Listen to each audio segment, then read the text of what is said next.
ప్రపంచంలోనే సామ్రాజ్యవాదులకు వ్యతిరేకంగా జరిగిన శాంతియుత పోరాటానికి జాతిపిత మహాత్మా గాంధీ ఆద్యులు అని సిపిఐ రాష్ట్ర కార్యదర్శి కె రామకృష్ణ కొనియాడారు. మహాత్మా గాంధీ 156వ జయంతి సందర్భంగా పాతబస్తీ గాంధీ పార్క్లోని గాంధీ విగ్రహంకి సిపిఐ నగర సమితి ఆధ్వర్యంలో నివాళులు అర్పించడం జరిగింది. నగర కార్యదర్శి జి కోటేశ్వరరావు అధ్యక్షత జరిగిన కార్యక్రమంలో కె రామకృష్ణ మాట్లాడుతూ శాంతియుత పోరాటాల ద్వారా భారత స్వాతంత్ర ఉద్యమాన్ని ప్రపంచవ్యాప్తంగా చర్చింపజేసిన మహనీయుడు మహాత్మా గాంధీ అని కొనియాడారు.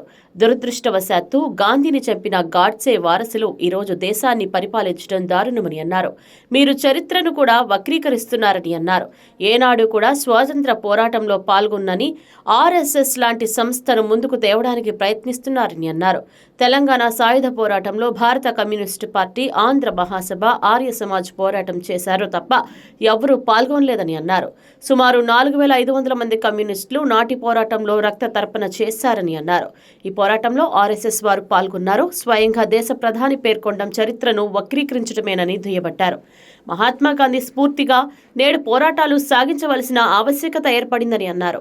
కార్యక్రమంలో సిపిఐ నగర సహాయ కార్యదర్శి నక్క వీరభద్రరావు, కార్యదర్శి వర్గ సభ్యులు బుట్టి రాయప్ప, తాడి పైడియ్య, అప్పురబోతు రాము, సంగుల పేరయ్య, కార్యవర్గ సభ్యులు తునం వీరయ్య, బుద్దే రాజా, ఎస్కే నజీర్, నాయకులు బేవర శ్రీనివాసరావు, మేక దుర్గారావు, పాసం ఆంజనేయులు, కాకి శ్రీనివాసరావు, కొల్లిపాక శేషు తదితరులు పాల్గొన్నారు. గాంధీ 156వ జయంతి సందర్భంగా భారత కమ్యూనిస్ట్ పార్టీ తరఫున ఘనంగా నివాళులు అర్పిస్తూ ఉన్నాం.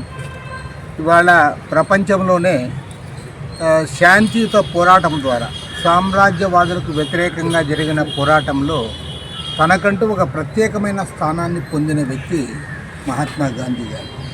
అదేవిధంగా భారతదేశ చరిత్రలో మహాత్ముడిగా పిలువబడిన ఏకైక వ్యక్తి గాంధీ గారు.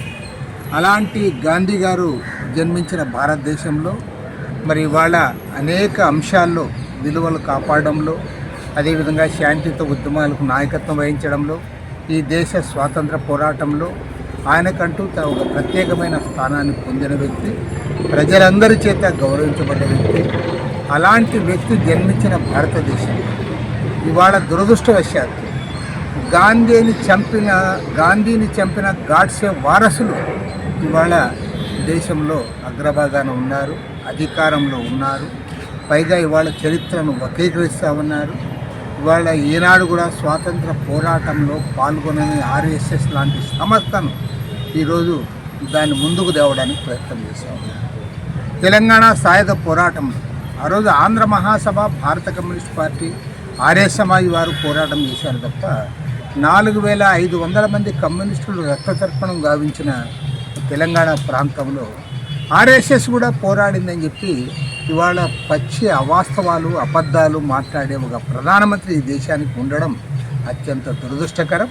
ఏది ఏమైనా సరే మహాత్మా గాంధీ గారు జీవించిన కాలంలో ఆయన ఏ ఆశయాల కోసమైతే పనిచేశారో ఆ విలువలను కాపాడడానికి ప్రతి ఒక్కరు కూడా పూనాలని మనవి చేస్తూ ఉన్నా.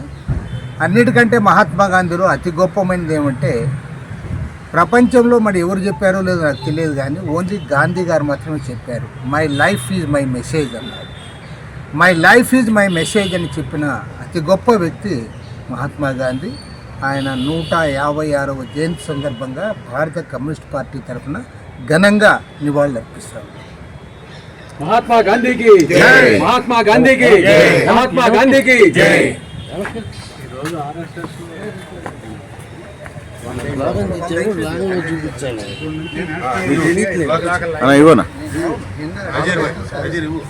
महात्मा गांधी की जय, महात्मा गांधी की जय, जाति पिता महात्मा गांधी की जय, जाति पिता महात्मा गांधी की जय, जाति पिता महात्मा गांधी की जय, जाति पिता महात्मा गांधी की जय, जाति पिता महात्मा गांधी की जय, महात्मा गांधी की जय, महात्मा गांधी की जय.